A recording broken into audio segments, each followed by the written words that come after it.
Ibu, apa kabar, Bu? Tumben sendirian. Mas siapa ya?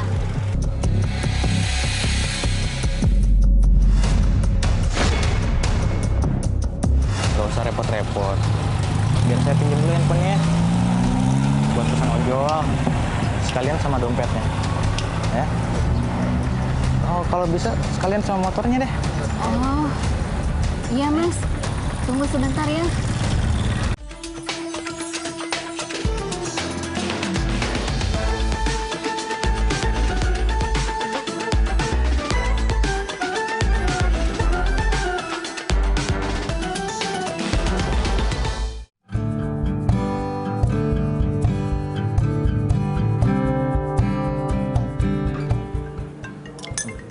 Bentar, Tad. Siap. Assalamualaikum. Waalaikumsalam. Ini Aiman ya? Iya. Maaf, ini siapa ya? Bro, ini gue, Joni. Lu masa nggak kenalin gue? Siapa? Kenal kan? Masih inget kan sama gue? Joni, temen SMA lu dulu. Masa nggak kenal? Joni temen SMA. Iya. Temen SMA. Coba lu inget lagi. Iya. Apa kabar lu, Jon? Baik. Mas Aiman di mana sekarang? Oh, sekarang lagi di tempat makan nih. Ada apa nih? Gini bro, gue lagi butuh bantuan. Anak gue kan masuk rumah sakit. Bisa nggak lo transfer ke gue bro? 1 juta aja buat biaya berobat bro. Oh gitu ya, siap. Sekarang juga buat transfer. Bener ya bro? Gue butuh banget nih. Iya, oke. Berapa nomor rekeningnya? Langsung gue chat ya, ini ya nomor rekeningnya ya. Gue sebutin ya. Oke. Nih nomor Siap. rekeningnya 79 87 31 981. Gue tunggu ya bro, transferannya ya. Iya, siap. Sekarang langsung ditransfer. Ya udah bro, gua tutup dulu, nanti gue cek ya. Makasih ya bro. Iya. Ya, Assalamualaikum. Siapa sih? Ini pasti penipuan, Stat. Udah kedengeran banget dari suaranya tukang tipu nih. Oh. Pertama ya, Stat. Saya nggak punya teman SMA namanya Joni. Terus tadi saya sosok iya aja, iya. Gitu. Oh, saya pikir bener-bener ente kenal saudara lagi ada perlu. Nih, butuh ditransfer kagak bakalan ditransfer, Tat. Begini-begini mah, aduh. Telepon lagi, Stat. Coba angkat. Assalamualaikum. Waalaikumsalam. Bro, ente udah transfer belum sih? Kok gue cek nggak ada yang masuk transferannya ke nomor rekening gue. Ah, yang bener. Masa sih? Udah dicek belum? Udah, apa jalan-jalan ente salah ya ngasih nomor transferannya ya ke rekening lain lagi? Wah, iya sih. Emang sengaja tadi nggak gua transfer. Gimana sih lu bro? Kan lu tahu. Tunggu deh. Gua dari SMA kagak ada temennya namanya Joni. Terus gua udah denger banget nih, suara-suara begini tuh penipuan. Udah ngaku aja deh lu. Siapa yang nipu sih bro? Gue emang butuh duit. Masa lu lupa sama Joni? Lo kalau butuh duit, ya nggak gini caranya juga nipu-nipu orang. Gua udah tahu banget nih. Elah. Apa mau gua laporin polisi nih? Astaga, jangan lu bro. Ya udah dah, ribet lu. Dibatiin. Stan. Tapi emang modus. Bener nih, modus. Ya Allah, begini-beginian mah udah paham banget. Udah 3 kali start yang beginian nih. Makanya orang tuh nyari duit ya, segala cara dilakonin. Betul. La ilaha illallah. Aiman, ini hari rencana agendanya kemana ya? Oh iya, sebentar Stat. Coba ente cek. Nah, kalau sekarang Stat, ini ada meeting di kantor RTV yang baru nih Stat. Oke, pas. Kita kan belum pernah mampir ya? Iya. Kantor RTV yang baru. Betul. Sekalian silaturahim dah. Siap Stat. Tapi sebelum itu, nih kita buka dulu. Oh iya lah, ilaha illallah. Aneh lupa. Aduh, saking enak ini soto. Ayo dah. Assalamualaikum warahmatullahi wabarakatuh. Waalaikumsalam warahmatullahi wabarakatuh. Sahabat RTV di rumah, mudah-mudahan Allah Subhanahu wa taala selalu melindungi kita semuanya ya. Dan alhamdulillah hari ini kami kembali hadir menemani Anda di program kesayangan kita Ustadz on the Road. Bersama saya Aiman Riki dan guru kita Ustadz Zaki Mirza. Alhamdulillah. Semoga bisa mengambil hikmah dari perjalanan kita kali ini ya. Amin. Ustadz, nanti kita langsung ke kantor Apa gimana dulu, Ustaz? Kayaknya aneh mesti perlu uang cash nih. ATM lu deh. Oh siap kalau gitu. Kalau ada sih, cuman kan buat bayar ini. Traktir nih. Traktir, udah bismillah, ayo. Siap kalau gitu. Traktir, yuk. Silakan, Ustaz. Siap.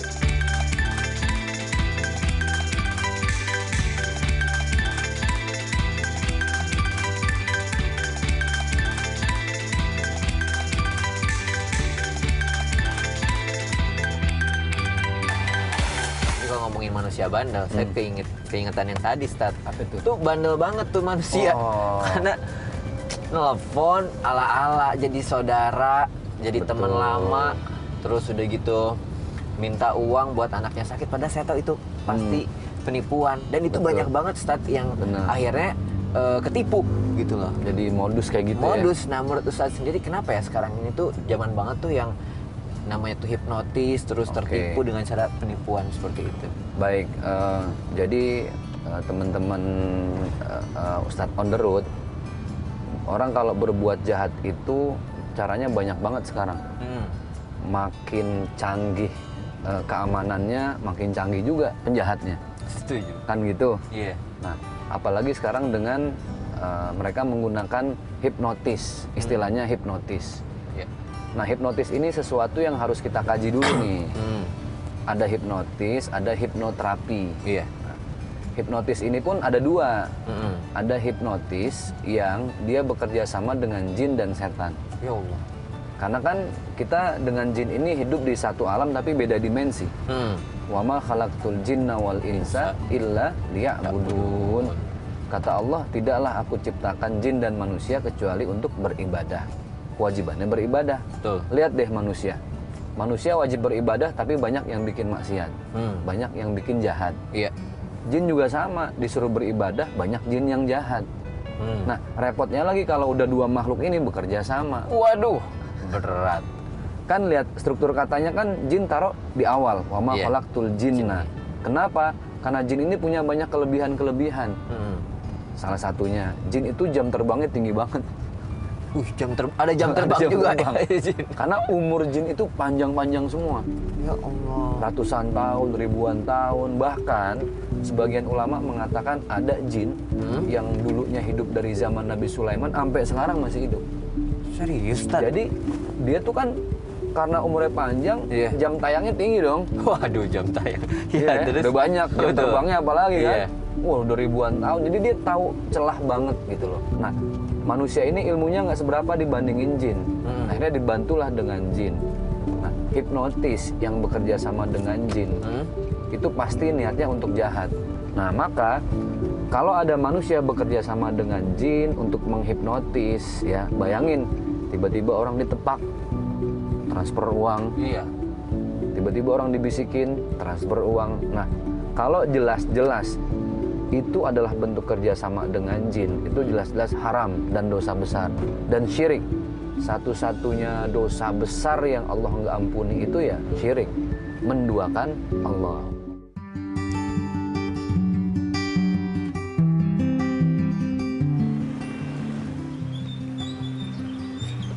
Nah, pas banget nih ada ibu-ibu masuk ATM. Pasti dia mau ngambil duit. Pas banget, dia bisa jadi target gue hipnotis. Tinggal gue tunggu aja dia keluar dari ATM.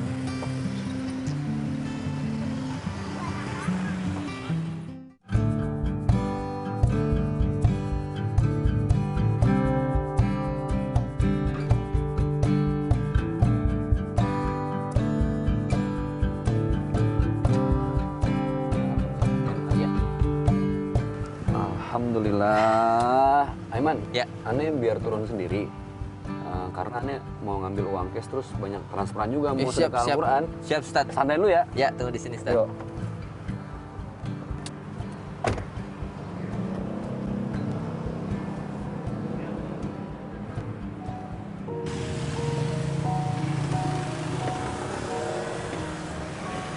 Ya Allah, mau Si Bu. cari uang kemana lagi ya? Buat bayar utang-utang saya. Uang yang di ATM tinggal buat angsuran rumah sama motor. Uang yang di dompet tinggal buat kebutuhan sehari-hari aja. Oh iya, ATM-ku sampai ketinggalan. Permisi Pak, Pak Ustadz. Iya. Saya mau ambil ATM saya ketinggalan. ATM? Nggak ada ATM, Bu. Saya kan lagi transaksi. Mungkin keselip kali. Apa di tas, di kantong-kantong. Coba cek. Saya sih tadi ngambil nggak ada ATM di dalam ya. Oh alah, ternyata ada Pak ATM saya. Alhamdulillah, si Ibu. Saya pikir benar-benar ketinggalan. Saya udah khawatir aja. Ya udah. Iya, Pak. Hati-hati Bu ya. Saya lanjut lagi nih, belum selesai. Makasih ya Pak. Assalamualaikum. Waalaikumsalam.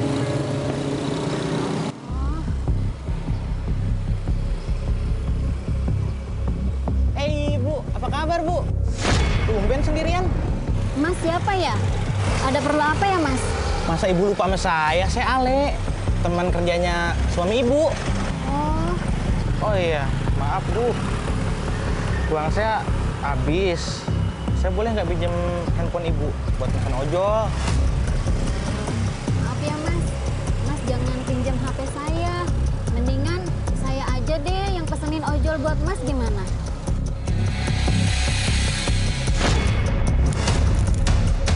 Nggak usah repot-repot. Biar saya pinjam dulu handphonenya.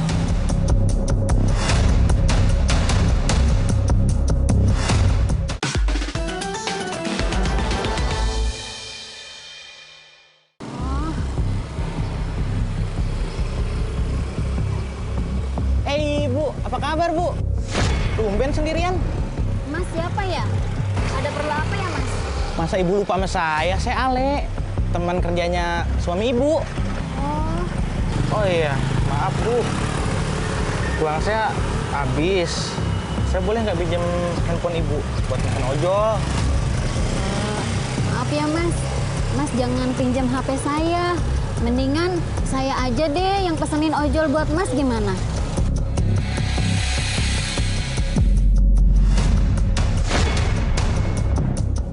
Nggak usah repot-repot. Biar saya pinjam dulu handphonenya buat pesan ojol. Sekalian sama dompetnya. Ya. Oh, kalau bisa sekalian sama motornya deh. Oh, iya Mas. Tunggu sebentar ya.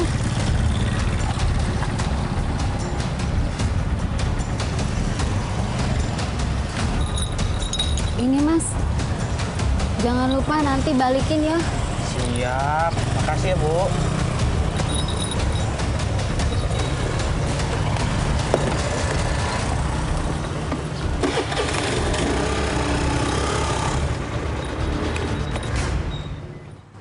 Loh, terus si Ibu kok bengong?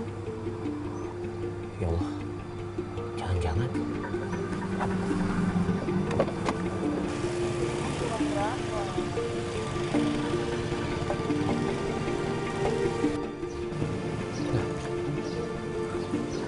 Bu, Astagfirullahaladzim. Kenapa, Bu? Ibu, tadi saya lihat sama Saya suaminya kenapa apa ya gimana? Mas? Saya kenapa ya Mas? Lah, Loh, Mas, motor saya kemana ya? Mas lihat nggak? iya tadi saya lihat di mobil. Saya kirain itu suami Ibu. Tadi Ibu ngasih handphone, terus tadi bapak-bapak itu langsung bawa motor Ibu. Jadi itu bukan suami Ibu. Astagfirullahaladzim, Mas. Ya Allah, Ibu tahu nomornya berapa? Nomor handphone Ibu? Berapa? Tulis, Bu. Coba. Aduh, udah nggak bisa dihubungin, Bu. Ya Allah, Ya Allah. orang tadi kemana ya Mas ya? Ya, tadi saya langsung ke sana, Bu. Astagfirullahaladzim. Dompet saya, Semuanya diambil. HP saya gimana ini ya Mas Dompet, ya? handphone, sama itu motor Ibu. Iya. Allahu Akbar, Bu. Ya Allah. Ya Allah. Astagfirullahaladzim, Bu. Sabar ya, Bu. Orang tadi kemana ya Mas? Mas lihat enggak? Aiman, kenapa? Ustaz, ini tadi saya lihat di mobil. Saya pikir itu suaminya. Ibu ini tuh ternyata dihipnotis sama bapak. Bu, bukannya tadi ATM-nya udah ketemu? Iya Pak. Terus Tapi tadi, Stad, saya tuh emang agak aneh gitu. Waktu pas bapak itu pakai motor ibu, terus ibu diam aja. Nah, makanya saya samperin. Tadi Aiman lihat. Ngeliat saya di mobil, tapi saya pikir tuh, oh ya udah itu mungkin suaminya kali. Karena ngasih handphone, ngasih dompet, sama ngasih motor. Ya Allah. Astagfirullahaladzim, innalillahi. Sabar ya, Bu. Ini jadi, Bu, sekarang dompetnya nggak ada sama sekali. Nggak ada, Mas. Uang nggak ada juga. Nggak ada. HP saya juga nggak ada. Astagfirullahaladzim. Gimana Ya. ini orang tadi kemana ya? Nomor telepon mungkin bisa ditelepon atau tadi udah Iya. coba telepon belum? Tadi aku udah coba nelfon ke nomornya ibu, terus handphonenya udah nggak aktif. Ya Allah, Ibu. Mungkin kita panggilin ojek online aja kali ya. Ah ya boleh. Gimana? Ibu daerah mana? Alamatnya di mana? Ibu, coba. Ibu titikin arahnya aja, biar pakai ojek online saya. Nah, Ah udah tuh, dapat. Udah. Alhamdulillah. alhamdulillah. Cuma 3 menit kok sampai. Iya. Ini kita nggak bisa lama loh. Iya, maaf banget ya Bu ya, saya nggak bisa bantu banyak. Ibu hati-hati di jalan. Ibu sabar ya, lain waktu Bu harus hati-hati banget ya. Harta itu kan titipan dari Allah, harus kita jaga. Ya udah, Bu istighfar. Astagfirullahaladzim, ambil napas yang dalam, lepas baca istighfar. Ibu tenangin diri, nanti ojeknya sampai, Ibu langsung pulang ngobrol sama keluarga ya. Sabar Ibu ya, sampai rumah banyak istighfar. Jangan lupa nanti langsung wudhu ya, biar tenang ya. Sampai. Udah nih. Tuh bentar. Ini bukan? Nih Pak, Aiman ya Pak? Oh iya, Mas Aiman ya? Iya. Tolong Pak. Alhamdulillah. Ini anterin ibu ini Pak. Oh iya, boleh. Bu silakan Bu. Silakan Bu. Maaf. Iya. Assalamualaikum. Waalaikumsalam. Tenang Bu, kalau rezeki nggak kemana Bu. Allah. Mari Mas. Ya. Mari. Jadi ya Bang. Mari, Pak. Semoga masih rezeki ya Bu. Ada aja. Padahal belum lama. Iya Ustaz. Ya udah. Baik kalau gitu yuk. Ustaz.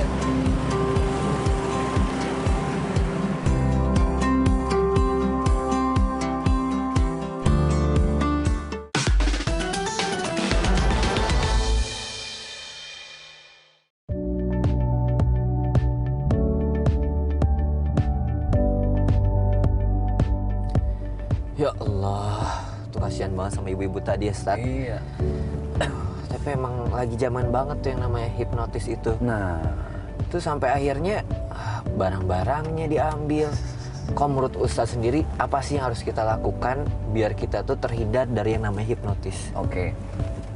Ada satu makalah yang mengatakan inna fil bayani lasihar. Sesungguhnya dalam kata-kata, sugesti, motivasi itu bisa menyihir. Tapi menyihir bukan dalam arti sihir dengan setan ya. Iya. Menyihir itu memukau orang lain gitu loh. Membuat orang jadi terpesona dan terpengaruh. Iya. Contoh, dia nggak jauh dengan motivator. Oh iya, memotivasi banget memotivasi. kita. Ya. Kita usaha bangkrut, covid, pandemik, bingung mau ngapain. Ikut pelatihan lah. Kayaknya ada si motivator ini nih. Bayar 100.000 dapat makan bla bla bla, kita ikut. Itu pulang jadi semangat. Iya. Tergugah. Kenapa? Karena sugesti itu masuk menyihir. Membuat kita terpukau dan kayaknya oh iya hidup gue kemarin sia-sia, gue harus semangat. Nah, itu hal kecil yang sebenarnya menunjukkan bahwa dalam setiap kata-kata itu punya kekuatan. Makanya kenapa kita sebelum kemana-mana satu disunahkan wudhu. Oh iya itu benar. Wudhu itu perisai kita. Kalau ada orang yang menghipnotis niatnya jahat, bekerja sama dengan jin dan setan, nggak mempan tuh. Para ulama mengatakan orang yang berwudu sebelum beraktivitas dia ibarat berperang dengan baju besi. Jadi mau dibacok, mau dipanah apa Kuat gitu. kuat Masya Allah. dengan wudu. Iya. Gitu. Terus yang kedua, sebelum beraktivitas libatkan Allah minimal dengan Bismillahirrahmanirrahim. Sekarang bayangin orang mau perang, udah pakai baju besi, pedangnya mantep, iya kan? Itu sama kayak orang mau pergi ke kantor, dia wudhu dan dia baca Bismillah. Nah, jadi rugilah orang yang berperang nggak pakai baju besi, nggak bawa pedang. Mau ngapain lu? Mendingan pulang kan gitu. Sama orang mau ke kantor nih, Iya. dia berwudu, kemudian dia baca Bismillah. Oh, berarti perangkatnya udah lengkap. Nah, jadi teman-teman semua ini pelajaran buat kita semua, kalau nggak mau dihipnotis, disihir, dijahatin orang, wudu deh. Ya. Nah, yang kedua bismillah. Yang ketiga jangan lepas wudu. Batal wudu lagi. Ya. Kalau ini Ustadz mungkin jangan terlalu banyak pakai perhiasan. Ah iya, betul. Itu juga itu bagian dari antisipasi ya. Iya. Al-wiqayatu khairum minal ilaj, kata makalah begitu. Al-wiqayah, pencegahan itu lebih baik daripada mengobati. Iya. Betul.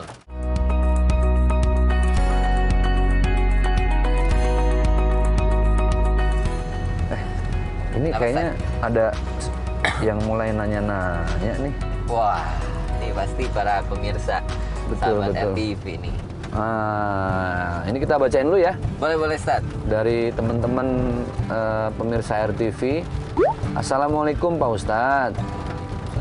Mau tanya, apa benar hipnotis itu bisa membuka rahasia yang disimpan? Benar banget. Bisa. Pas banget ya tadi. Pas. Karena rahasia yang disimpan itu kan namanya rahasia. Kecuali kalau bahasanya rahasia umum. Iya. Sebenarnya rahasia nggak bisa jadi umum ya. Rahasia itu kan harus sangat-sangat pribadi gitu loh. Nah, makanya ketika rahasia ini sudah menjadi konsumsi umum, ya nggak jadi rahasia lagi. Kalau ada orang menghipnotis dengan mengulik semua rahasia orang lain, aib orang lain, sehingga banyak orang yang tahu, itu menjadi pekerjaan yang justru berdosa. Iya. Intinya, hipnoterapi yang harusnya bermakna positif akan menjadi pahala dan amal jariah kalau digunakan untuk kemaslahatan. Betul. Gitu ya. Tapi ketika hipnotis bekerja sama dengan jin, setan untuk merugikan orang lain, membuka aib orang lain, membercandakan orang lain supaya ditertawakan, itu yang jadi dosa. Nah gitu. Ini mudah-mudahan udah bisa terjawab ya. Ya, mudah-mudahan lagi nonton sekarang dan terjawab ya pertanyaannya. Amin.